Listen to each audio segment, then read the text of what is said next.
Hello la tribu des sensibles, j'espère que vous allez bien. Aujourd'hui, je vais vous parler de pourquoi est-ce parfois si difficile pour les personnes hautement sensibles de passer à l'action et de provoquer le changement dans leur vie. Bienvenue sur ma chaîne YouTube de la tribu des sensibles. J'espère d'ailleurs que vous allez vous abonner à cette tribu. Je me prénomme Christine, je suis coach de vie, coach professionnel dédié pour les personnes hautement sensibles. C'est-à-dire que je vous accompagne à faire de votre sensibilité une alliée dans votre vie, à vous révéler, à vous dévoiler, à vous libérer et à vous épanouir dans votre vie. Alors pourquoi est-ce si difficile pour beaucoup de personnes hautement sensibles de passer à l'action et de provoquer ce changement qui est tant voulu dans sa vie? Souvent, les personnes hautement sensibles perçoivent ce monde avec une intensité particulière, une intensité plus élevée que la moyenne. On ressent les émotions plus profondément. On est beaucoup plus sensible aux stimuli externes, notre environnement extérieur, et nos stimuli aussi internes, tout ce qui se passe à l'intérieur de nous.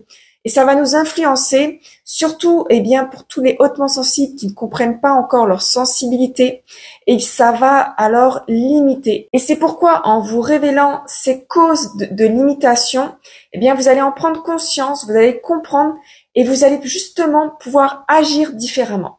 Donc, une des premières causes, ce sont les peurs et les doutes. Tout le monde a des peurs, tout le monde a des doutes. Par contre, les personnes hautement sensibles qui ne comprennent pas bien leur sensibilité ont souvent un grand manque de confiance, un grand manque d'estime pour elles-mêmes. Donc, les peurs et les doutes, elles vont être amplifiées. Et ce qui va pouvoir rendre réticent à agir. Pour vous donner des exemples de peur, il peut y avoir la peur de l'échec, cette crainte de pas réussir parfaitement, ça peut bloquer et on peut donc éviter des situations où on pourrait éventuellement échouer. La peur aussi de ne pas être à la hauteur, on met la barre très haut, on veut l'excellence dans tout, tout ça, ça peut paralyser et puis on peut aller procrastiner et comme ça, on peut éviter tous les défis qu'on pourrait rencontrer. On peut aussi avoir la peur du jugement des autres. Les personnes hautement sensibles sont souvent très sensibles au regard et aux critiques des autres.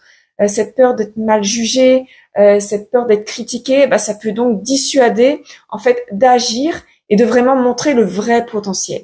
Il y a aussi la crainte de l'imprévu, la crainte de l'inconnu.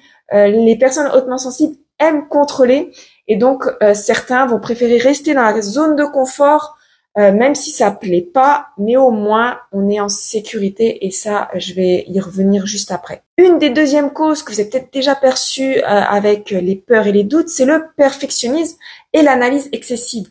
Vouloir tout bien faire, vouloir faire tout parfaitement bien. Les personnes hautement sensibles ont souvent des normes vraiment très élevées pour elles-mêmes et pour leurs projets, pour leur réalisation. Et comme rien n'est parfait, ça peut paralyser parce que comme ça, on évite de commencer quelque chose qu'on n'est pas sûr de réussir du premier coup. L'analyse excessive est aussi une cause.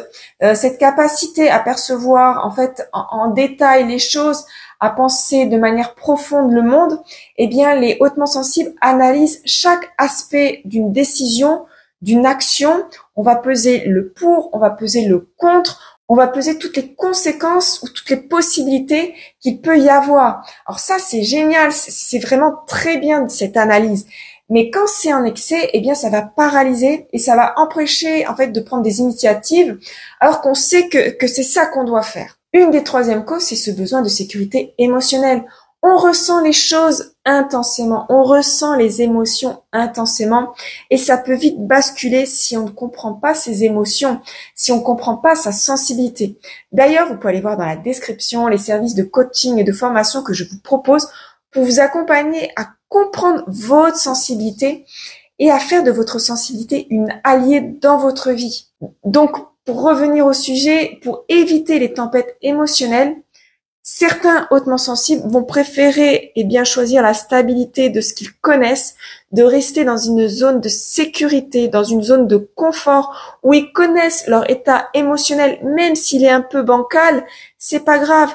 Ils sont dans une stabilité un peu bancale, mais pour eux c'est une stabilité et cette fausse stabilité peut freiner. Cette fausse besoin de sécurité qui ne plaît pas peut freiner. Donc ces trois causes, les peurs, les doutes, le perfectionnisme, l'analyse excessive, ce besoin de sécurité sont des freins. Alors je dis bien tout ça, c'est si c'est en excès. Parce qu'une peur est très bonne car elle peut pousser pour aller plus loin.